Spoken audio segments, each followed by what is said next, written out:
Welcome to this talk on transformative leadership for the GFF's Country Leadership Programme. My name is Peter Merry, and I'm going to be looking at the state of the world today and how that informs the kind of organisation and leadership that we need, particularly as you are facing one of the most complex sectors in the healthcare sector. How do we deal with all of these issues at the same time in a way that is adequate to the speed of change and the complexity of issues that we're facing? This image struck me when I first saw it, now at least 20 years ago. And the power of it is how we see an old world that is basically become encrusted and is breaking apart. And inside of it is a slightly fragile new world that's starting to emerge. And it feels like we're in that kind of a time now where we have lots of old ways of doing things and old ways of thinking that are proving inadequate to the complexity of the reality that we're facing. We have many issues that we're confronting. It's not just one of them. Maybe only one or two can make the news on any one day. But as you all know, all of these issues are big issues for today. And they're all interlocked. None of them can be dealt with independently. They all relate to each other in some way or another, which is requiring a level of collaboration that we've never had to engage with before as humanity. These different issues, if you look at this graph from the New Scientist, have really accelerated since around the year 2000. And they're feeding off each other, which is why they're accelerating so much. You have these feedback loops where all of them impact the other in some way. And if you look at where we are now, there's a level of complexity that our ways of educating, our ways of training, our ways of organizing, our ways of leading, we're not designed for. So essentially our coping mechanisms, the way we cope with reality, is out of date compared to the actual reality that we're facing. This image on the left is from Professor Ervin Laszlo, and it takes a big picture view of this development. Also comforting at one level because it makes us know that we've been through these kind of developments before. And these are what the systems thinkers would call bifurcation points, or key moments in our collective history, where the old ways of doing have created their own problems and have proved inadequate to be able to deal with those problems as they emerge, which means there's had to be radical research and development to try to explore new ways of doing things. And the issue with these non-linear leaps is that we can't predict where it's going to end, because the nature of the future stage of development is of a qualitative difference to the way we are doing things now. So it has what they call emergent properties that we can't see from where we are now. So all these squiggly lines that you can see by each vertical leap are experimentations. They're ways that humanity tried things out to see what would work. And we're in one of these stages again, basically, the post-industrial stage, where we've seen the Industrial Revolution has created certain life conditions that are creating problems for us at the moment. So although the Industrial Revolution solved a set of problems when it emerged, it had within it the seeds of the next set of problems that we're confronting now, which means that we have to do things and discover ways of doing things that are quite different to the way we were doing them before. This term has emerged over the last years, the idea of us being in a VUCA world, V-U-C-A, where the V stands for volatility, so change is occurring much more often. The U stands for uncertainty, where we can't really predict what's going to happen. The C standing for complexity, where there's many different factors that are influencing the reality. And the A standing for ambiguity, where it's not so clear what's true and what's not true. Information is hard to interpret objectively. And related to this VUCA world are what people call wicked challenges, or a kind of problem facing us that we can't solve with the old ways of thinking. This is how I depicted it in my evolutionary leadership book, where you have the orange line emerging as the old system. As I say, it emerged to solve a set of problems.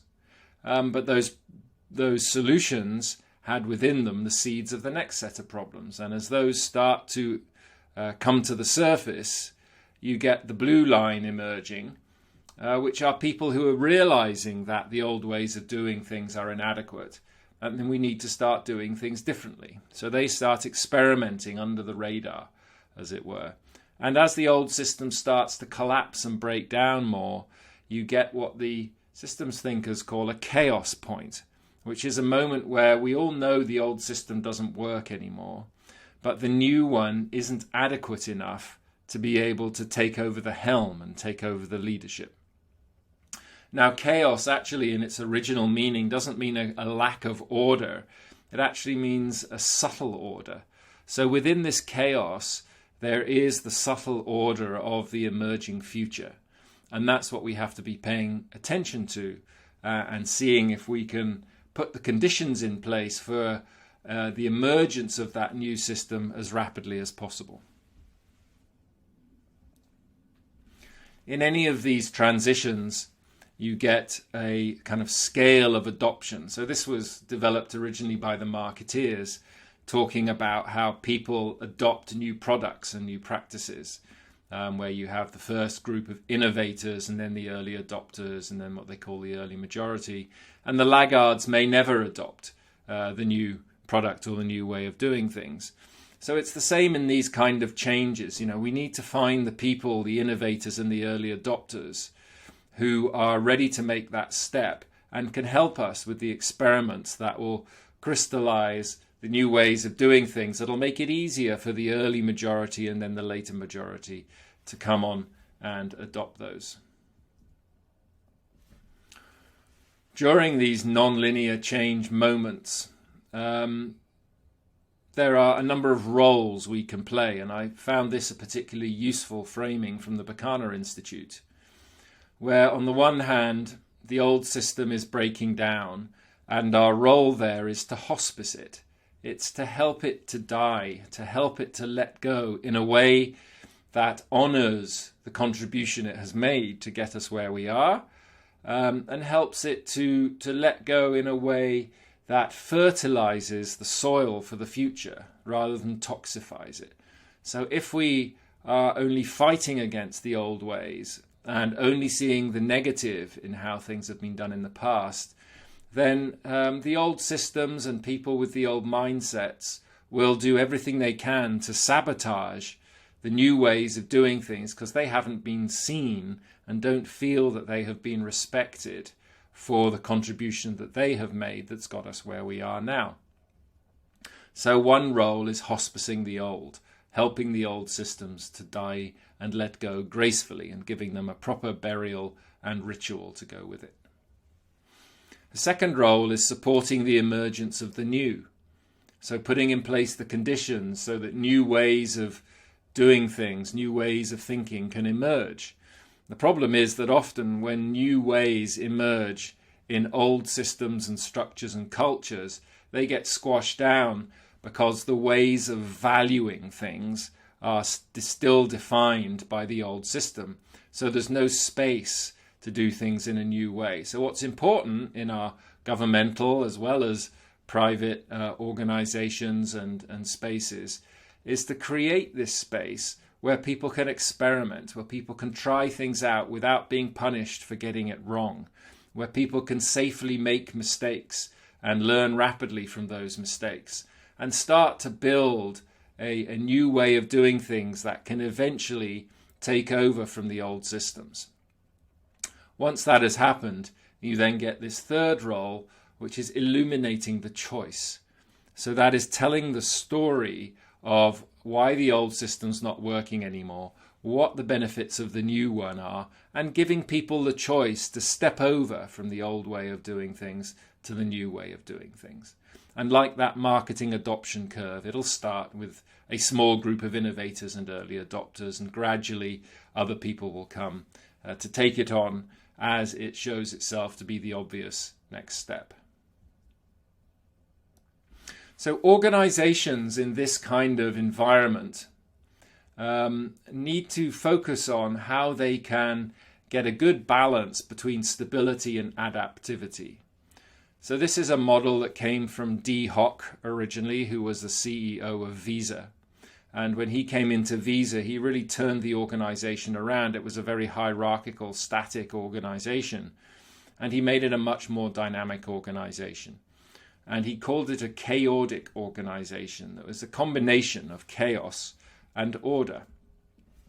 So if you have too much order, then you have over control of the system. And there's not enough responsiveness and energy in the system for people to try out new things, because a small group attempts to control everything and they don't have the ability to see new things that are coming along, because they're just trying to control things the old way. However, if you go to the other extreme and you just let go of everything, let go of all the rules, then you get an apathy and a lack of direction. There's too much chaos. There's too much people just doing their own thing. So it needs to be a healthy balance between these two. Either way, if you have too much control or too little healthy order, too much chaos, your resilience, your ability as an organization to respond effectively decreases. So the trick is, if you've got too much apathy in the system, then you need to encourage people to take more responsibility for things. That brings more order into the system. And if you've got too much control, then people need to be encouraged to let go, to release a bit. And that's what gives us this chaotic sweet spot at the center. And it's always a dynamic dance and balance. There's no kind of stable spot where you sit the whole time. You'll move sometimes to a little more order, sometimes to a little more chaos. And you're looking to get the balance that's appropriate to the life conditions that you're in. So if you're looking to generate more on the chaos or the self-organization side, you need to bring in more diversity, a new diversity of seeing things, new perspectives. If you're needing more order in the system, you want to bring in a bit more conformity, agreements about how things are done, rules, structures, and processes. And it's always a dance between these two. From the earlier systems thinking, for example, or the integrative governance systems, we can see how the terms that are used there, like the flexible system, the system 2, adaptive, or the is on the one end, and on the other side you've got robust, and the system 1, and the more technical. And what we're looking for is this sweet spot with the Roflex or the system 3 that has a healthy balance between them. So in a little more detail, how do we go about organizing ourselves then to be this chaotic organization? Well, remember that it's always about asking what the life conditions require, what the context requires. And a predict and control approach, where you try to predict what's going to happen in the future and where you want to go and plan and control your way forward, can work well in stable contexts. But when you've got a whole system change going on, where everything is moving and evolving, then that requires what we call dynamic steering. And dynamic steering is different to predict and control. It's more about experimenting and adapting, trying things out in small feedback loops, getting the data as quickly as you can as you move along. And this is why the data-driven decision-making is so important, is what's the data now? What's it telling us? How do we learn and how do we adapt to take just the next step? Not to plan 5 years ahead, but just to get enough data to know what's the next step we need to take. So staying present to what's real, getting the data and adapting as we move along. Of course, you still have an intention about where we want to be in the end, roughly. But what you're doing is you're continually steering your way towards it. It's like the rocket that goes to the moon that for 99.9% of the time is off target. It's continually adjusting its path towards the moon. It does not a continuous line. It's steering its way forward. Just as you might ride a bike through town where you know where you're going, but you're continually having to steer around the different obstacles that you encounter. So some principles more focused on the culture that's required. Some kind of principles, I guess, that affect the mindset that we need to hold collectively. And here's one of them. What was right yesterday may not be seen as right tomorrow. That's useful to remember. And we need to focus more on the future as being more significant than the past as we shape the present. In this particular context, remember, where things are changing fast, we have to have the future influence our decisions in the present more than the past. We need to be looking for new intelligences that appear around the fringes of the chaos and within the crucibles of change. So at the places where there is the most tension, the places where things seem to be most challenging, that is where people are likely to come up with solutions that can be of relevance to the rest of the system as a whole. So really paying attention to where are those new intelligences emerging? How can we find them? And important to create a sense of direction for people and meaning is to have some kind of superordinate goal. So that's an overarching goal that all the different parties can buy into, that transcends the various priorities and agendas. Because as we saw before, the complexity of the challenge is requiring a level of collaboration that we've not had to face before. And collaboration requires lots of different parties with lots of different interests to come together and work for something together. Now, to achieve that, you need to find an overarching goal that all of the parties see is important, and that they all realize that if they achieve that higher level goal, they'll also achieve their own ends and meet their own interests. So identifying that goal is really critical. During these kind of changes, there will be conflicts. There are always conflicts in change. So the trick is to make sure that the destructive conflicts are contained and don't disturb the development of the system as a whole, while also respecting that there may be conflict that is part of things breaking down and falling apart for new things to emerge. So identifying and distinguishing between healthy conflict and destructive conflict. As we've mentioned before during the program, and as is core in the toolkit and to this approach, we're taking this integral approach that's just a way of helping us making sure that we're covering all the different aspects of reality as we try to engage in these changes. So remembering you have the interior and the exterior, and then you have the individual and the collective. So at the individual level, in the interior, is the individual's motivation for doing things, their values. Why do they do things the way they do, and making sure we understand those. And the exterior of the individual is the individual's behavior. So we can see what people do. We can assess what people do. But if we want to get the behavior change in the exterior, we need to understand the motivation on the interior as to why they are doing what they are doing. And when we've got those two connected, then we have what we call personal alignment. And the collective level, we also have the interior aspect, which is the culture that is often invisible when you're just looking at things. So what are the collective beliefs, the collective values that people hold? And that may be from a religious perspective, it may be from a particular cultural tradition, but people have collective belief systems that they resonate with, that they have a values alignment with.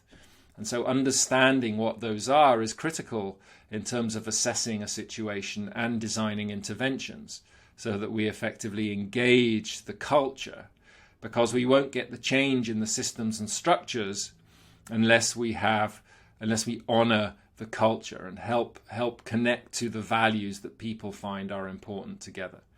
And then the exterior of the collective are those systems and structures, which we need to develop as well, because they create the containers for the evolution of a culture and within which people express themselves through their behavior. So it's not one at a time in any way. All four of these perspectives are continually present, and they're co-evolving with each other, interlocked with each other. So what's important is just to make sure we're paying attention to all four of these as we try to analyze a situation and as we try to design an intervention. An example of this, and you can come back to this later, is questions that you would ask to understand, let's say, a health-related issue through these four quadrants. So in the interior, let's just take a couple of examples. You would ask, so what do people believe about this issue? How are they making sense of it? On the exterior, what are the basic statistics about this issue? What do people need to do to address it? And the collective interior, what are the group values involved? Does the culture even support a resolution of this issue? And the exterior collective, what are the structures that need to be in place in order to solve these problems, legal, financial, technological, etc.? And if you then apply that to COVID, then you can take an integral perspective on what goes on there, where you're looking at the interior of the individual about how are people thinking about this phenomenon of COVID? What are they feeling about it? What are the values around their behaviors? The exterior, you're analyzing how does the virus spread in the body? What behaviors or actions can be taken to avoid it? And what education is actually needed about what COVID is?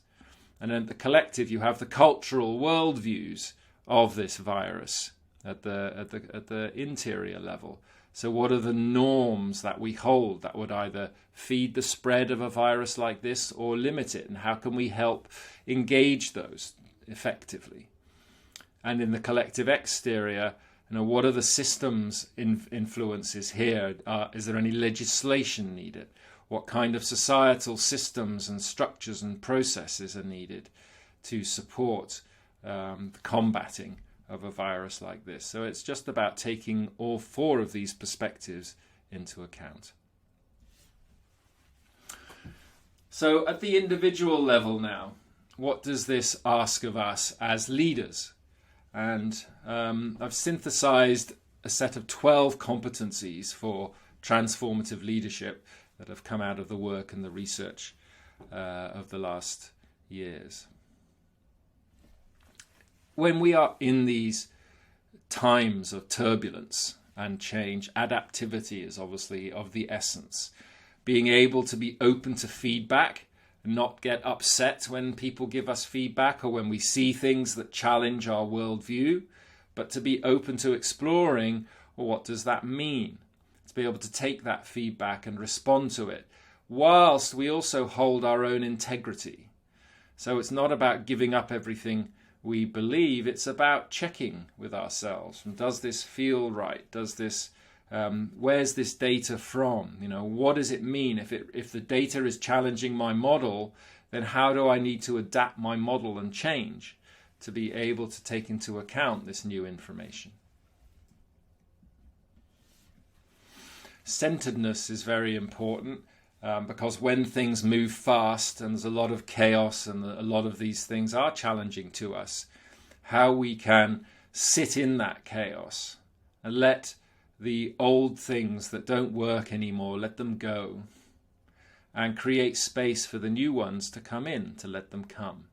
So practices that help us stay centered in ourselves, help us not to pass judgment too quickly on things, help us to be open and curious about what's going on, not to close down under stress. So any practice that one has, be it a mindfulness practice or a walking in the woods or a yoga practice, or anything that helps you find some inner space where you can just allow the things, the storm, to kind of swirl around you, as it were, and not get caught up in it, is essential for any leader today to be able to see things clearly and therefore be able to make effective decisions. So letting go of what no longer works is a big one for many of us, because we're used to doing things in a certain way. And yet, if we're not able to let go of things, there will be no space for new things to come in. So taking a good hard look at what are the things that we need to be able to let go of individually and collectively, our sacred cows, as it were, that we may need to sacrifice, that we may need to let go of, because they are no longer adequate to the challenges that we're facing. And this can be a painful process that we just need to, sit with ourselves, but always put at the center the good of the whole. What do we need to let go of for the good of the whole, even if at an individual or at a group level that may be a painful thing to do. But if it's not working anymore, then we need to create space for something new to come in. When we do go into that, one of the biggest challenges is maybe the realization that we don't know what's going to replace the things that we're letting go of. And this is a very important core competence for us to have as leaders, the ability to allow ourselves not to know the answer and not to know the solution. Because it's the moment that we accept to ourselves that we don't know, that a space opens up that allows new thinking and new ideas to drop in. It actually allows for our creativity to unfold. If we think we know everything, there's no creativity. We're just repeating everything that we've done before. But the moment that we accept we don't know, then new ideas start to come in. Now that's a scary thing to do, because often we're educated to know, particularly if we're in top leadership positions. You can't kind of just show up to a meeting and say, well, I'm sorry, I don't know what we should do. Well, actually, maybe we can, and maybe we should do that a lot more, because the moment that we do that, imagine showing up to a meeting with some of your staff and there's a problem comes up and you just sit back and you go, well, actually, I don't know what we should do about this. What would happen? You probably get a moment of silence and a bit of confusion. But I expect what would happen is that other members of your team would start to lean in and start to share some ideas that they have. Now, if you had immediately jumped into problem-solving mode yourself and tried to come up with something, even though you didn't know what a good solution was, you would have removed the space for other people's ideas to come in. So when we accept we don't know, we create the possibility for a collective intelligence to start to emerge from the space in between us. That maybe wouldn't have been there before if we'd all just tried to solve things from the way we were doing them before. This quote from Krishnamurti is a nice one about why this is hard. He says, one is not afraid of the unknown, but of losing the known. Not afraid of the unknown, but of losing the known. The known is memory, and to that memory the mind clings. So letting go of the known is so important, because the known is the past, and a lot of the past is currently inadequate to helping us deal with this future that's coming very quickly at us down the pipeline. So as we contemplate this chaos around us, we start to, one of the things which we need to practice as leaders is starting to see the patterns that are emerging. Remember, I said chaos doesn't mean a lack of order, it means a subtle order. And what we're looking for is the simplicity, the other side of complexity. When we start to feel that something's coming in that's suddenly really clear, then often that's a sign that that's simplicity beyond complexity. It's something we hadn't thought of before, but suddenly it's, oh yes, that makes so much sense. We've got to discern for ourselves the difference between simplicity this side of complexity, which is an attempt to find an easy fix that usually comes from our past ways of knowing, and that will be inadequate to the complexity that we're facing. So we don't want to go there, which means that we can't rush things too much, which is the temptation when we're under stress and things are moving fast.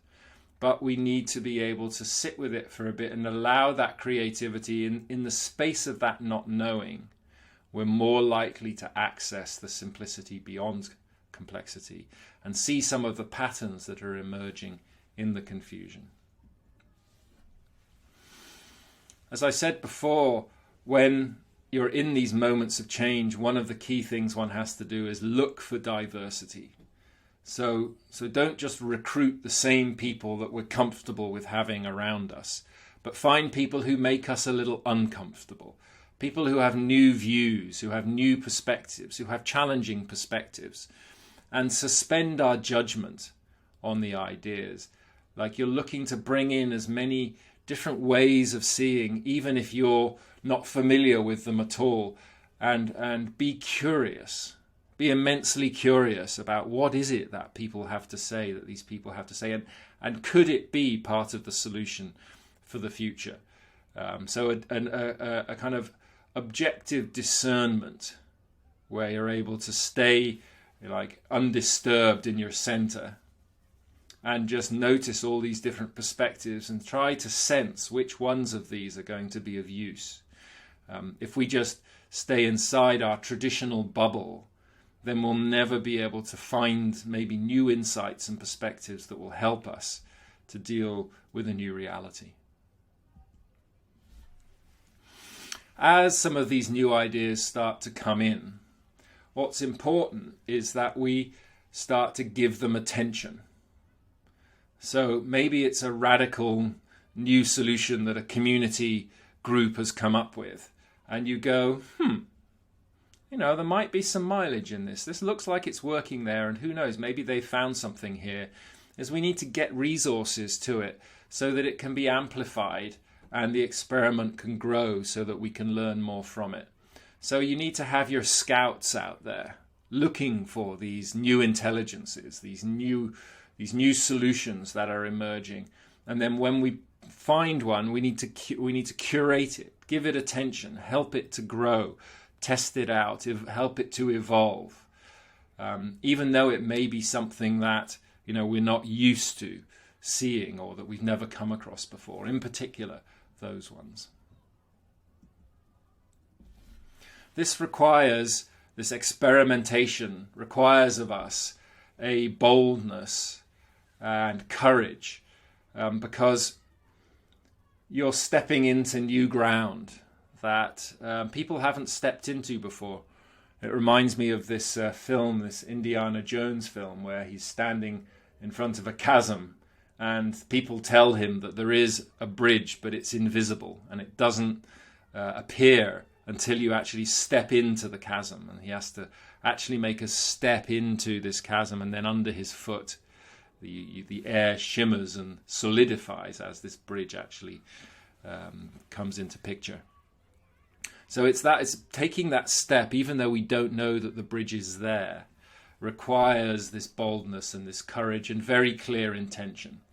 Now, what we know is that when we do take that step, when we do start to say things, that maybe we wouldn't have dared to say before, we notice that other people who've been thinking the same way or making similar discoveries start to show up and start to join us.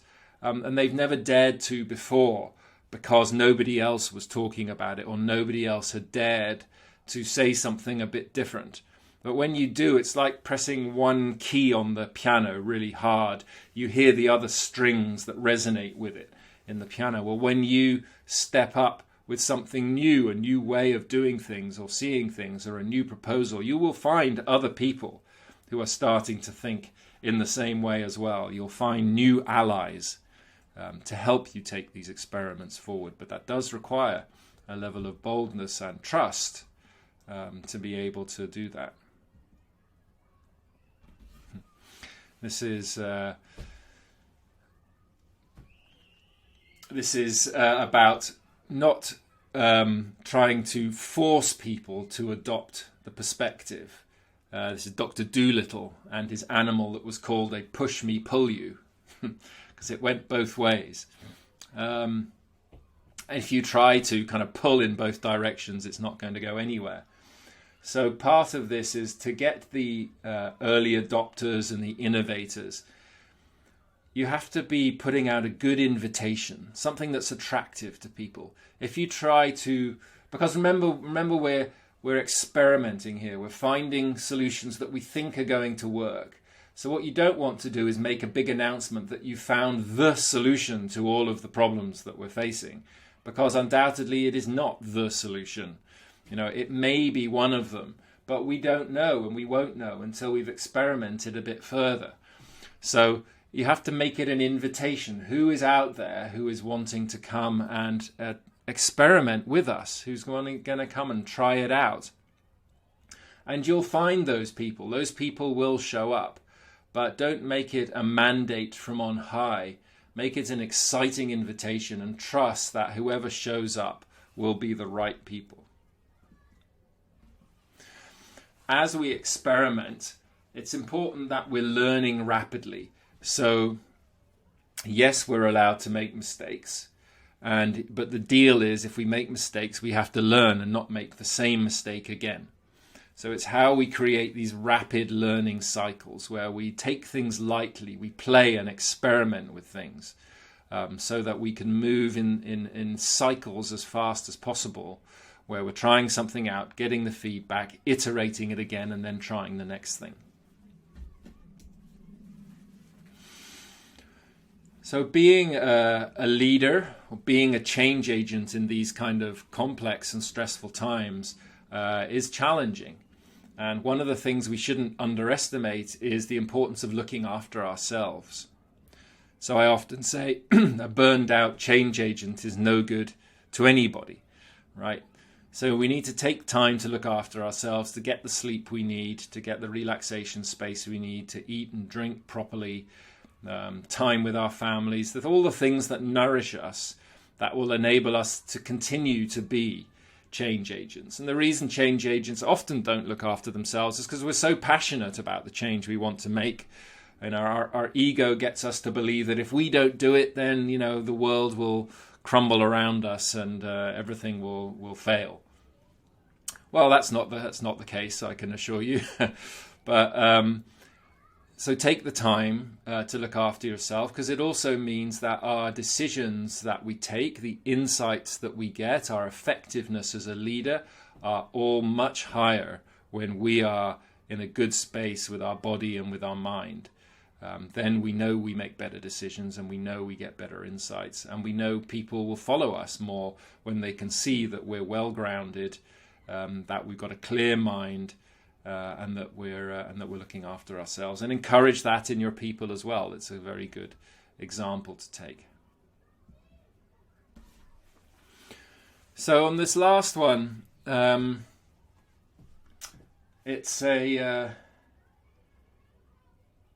tend to have these two different archetypes in terms of the way we deal with stressful situations and change.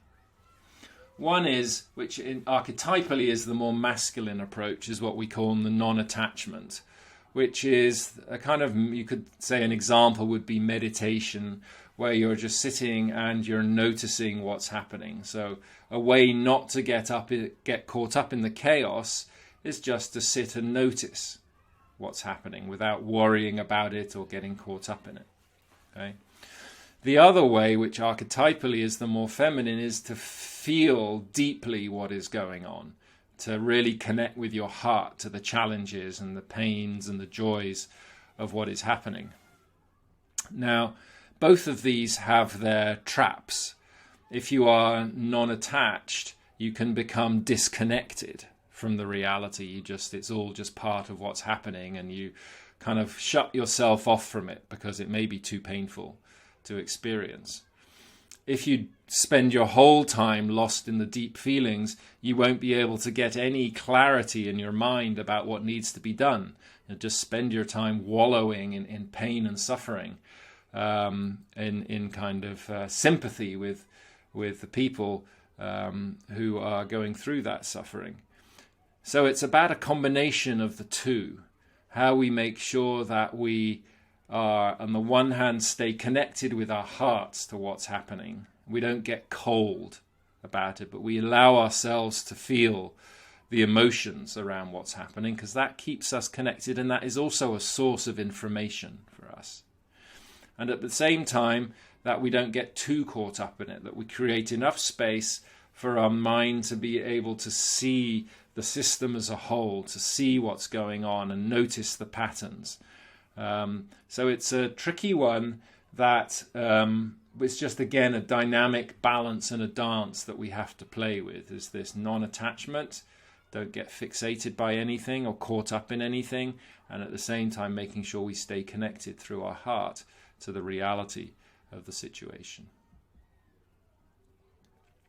So you could see these potentially in these 4 quadrants, where the centeredness or agility is what something goes on inside of us. Our vitality is what we do when we look after ourselves. Collectively, we are focused on co-creation and enabling the collective intelligence to emerge in our relationships.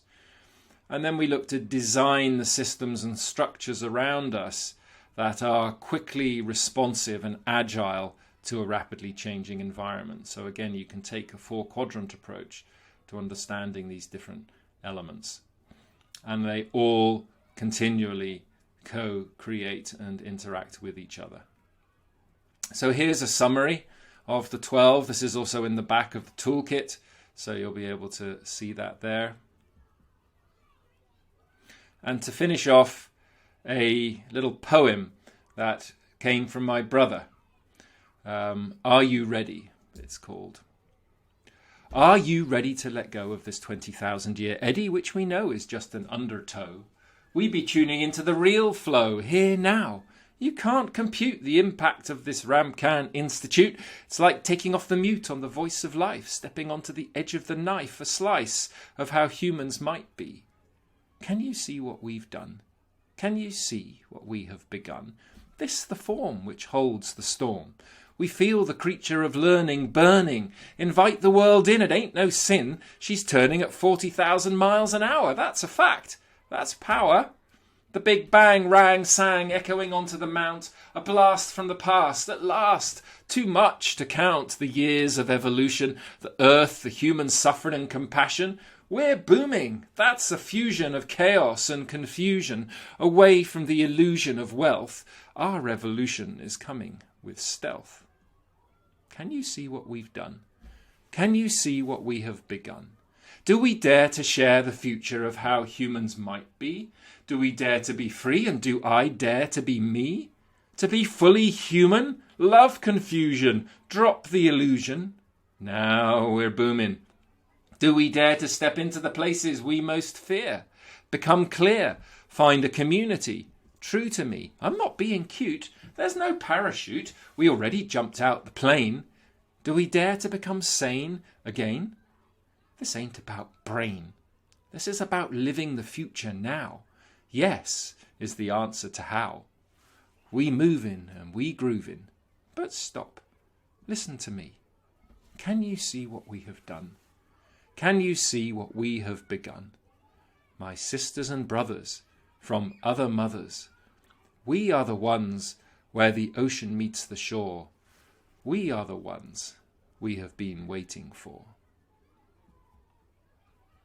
Thank you.